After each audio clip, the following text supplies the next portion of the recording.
علی بغدادی کی امام زمانہ علیہ السلام سے ملاقات۔ شیخ نوری رحمت اللہ علیہ نے اپنی کتاب نجم الثاقب میں ذکر کیا ہے کہ بغداد میں ایک شخص رہتا تھا، اس کا نام الحاج علی بغدادی تھا۔ وہ بہت نیک لوگوں میں سے تھے اور انہوں نے بھی امام زمانہ علیہ السلام سے ملاقات کا شرف حاصل کیا تھا۔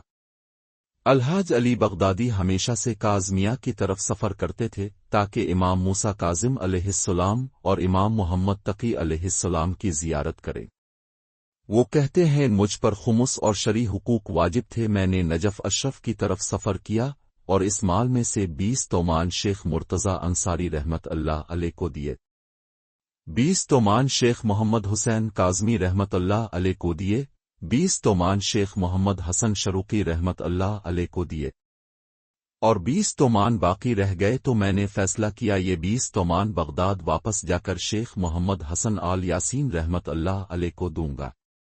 اور جمعرات والے دن میں بغداد واپس آیا تو پہلے میں امامین کی زیارت کو گیا، پھر شیخ آل یاسین رحمت اللہ علیہ کے گھر گیا اور باقی خمس انہیں پیش کر دیا تاکہ وہ یہ مال اسلامی فقہ میں مقررہ موارد میں استعمال کریں، اور میں نے ان سے اجازت لی کہ اس مال کو تھوڑا تھوڑا کر کے ان کے حوالے کروں یا پھر اس مال کا جو مستحق ملے اسے دے دوں۔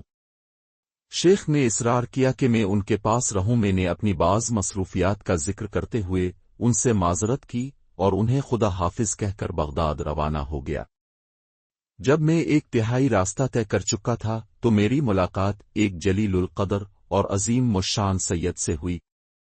جلال و وقار ان کے پیکر سے جھلک رہا تھا، وہ سبز عمامہ پہنے ہوئے تھے، ان کے رخسار پر تیل تھا اور زیارت کے ارادے سے کاظمیہ جا رہے تھے۔ وہ میرے پاس آئے، مجھے سلام کیا، ہاتھ ملایا اور گرم جوشی کے ساتھ مجھے سینے سے لگایا اور خوش آمدید کہہ کر مجھ سے پوچھا، خیر تو ہے؟ کہا کا ارادہ ہے؟ میں نے کہا میں کاظمین کی زیارت کے لیے گیا تھا اور اب بغداد واپس جا رہا ہوں۔ انہوں نے کہا آج شب جمعہ ہے، کاظمین واپس چلو۔ میں نے کہا میرے بس میں نہیں۔ انہوں نے کہا یہ تمہارے بس میں ہے، جاؤ واپس جاؤ تاکہ میں تمہارے بارے میں گواہی دوں کہ تم میرے جد امیر المومنین علیہ السلام کے موالیوں میں سے ہو، اور شیخ بھی تمہارے حق میں گواہی دیں کیونکہ خدا کا فرمان ہے کہ گواہ 2 ہونے چاہئیں۔ اور میں نے شیخ آل یاسین رحمت اللہ علیہ سے کہا تھا کہ وہ مجھے ایک سند لکھ کر دیں کہ جس میں وہ میرے بارے میں گواہی دیں کہ میں اہل بیت علیہم السلام کے موالیوں میں سے ہوں تاکہ میں اسے اپنے کفن میں رکھوں۔ میں نے اس سید سے پوچھا آپ مجھے کس طرح جانتے ہو اور کیوں کر میرے لیے گواہی دیں گے؟ انہوں نے کہا بندہ اس شخص سے کیسے ناآشنا ہو سکتا ہے جو اس کا حق ادا کرتا ہو۔ میں نے پوچھا حق سے آپ کا مطلب کون سا حق ہے؟ انہوں نے کہا وہ حق جو تم نے میرے وکیل کو دیا ہے۔ میں نے پوچھا وہ وکیل کون ہے؟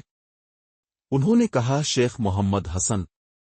میں نے پوچھا کیا وہ آپ کے وکیل ہیں؟ انہوں نے کہا جی ہاں۔ میں ان کی باتوں سے حیران ہو گیا، میں سمجھا شاید یہ میرا کوئی پرانا دوست ہے جسے میں بھول چکا ہوں، کیونکہ پہلی ہی نظر میں اس نے مجھے نام لے کر بلایا تھا اور شاید وہ اس بات کی امید رکھتا ہو کہ میں اسے خمس میں سے کچھ حصہ دوں کیونکہ وہ بھی آل رسول ہے۔ میں نے ان سے کہا میرے سید، آپ کا حق مجھ پر تھوڑا باقی رہ گیا ہے، اور میں نے شیخ محمد حسن سے اجازت لی کہ میں وہ مال اس مستحق شخص کو دوں جسے میں چاہوں گا۔ وہ مسکرائے اور فرمایا جی ہاں، تم نے ہمارے حق میں سے کچھ حصہ نجف اشرف میں ہمارے وکلا کے سپرد کیا ہے نا؟ میں نے پوچھا کیا میرا وہ عمل قبول ہو گیا ہے؟ انہوں نے فرمایا جی ہاں۔ پھر میں نے توجہ کہ یہ شخص بزرگ علماء کو اپنا وکیل کہہ رہا ہے تو میں نے اس کی تعظیم کرنا شروع کر دی، لیکن میں ایک بار پھر غافل ہو گیا۔ پھر اس بزرگ نے میرا ہاتھ پکڑا اور کہا واپس میرے دادا کی زیارت کو چلو۔ میں فوراً آمادہ ہو گیا اور ہم کاظمیہ کی جانب اکٹھے چلنے لگے اور میرا بایاں ہاتھ ان کے دائیں ہاتھ میں تھا اور ہم ایک دوسرے سے مختلف باتیں کرنے لگے۔ میں ان سے مختلف سوالات کرنے لگا اور وہ مجھے جوابات دیتے رہے۔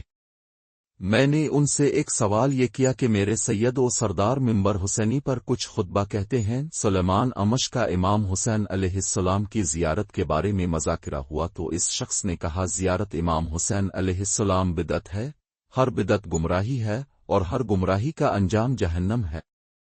پھر اس شخص نے خواب میں دیکھا کہ زمین و آسمان کے درمیان ایک محمل ہے۔ جب اس نے ہدج کے بارے میں سوال کیا تو بتایا گیا کہ اس میں سیدہ فاطمہ زہرا سلام اللہ علیہا اور حضرت خدیجہ سلام اللہ علیہا موجود ہے۔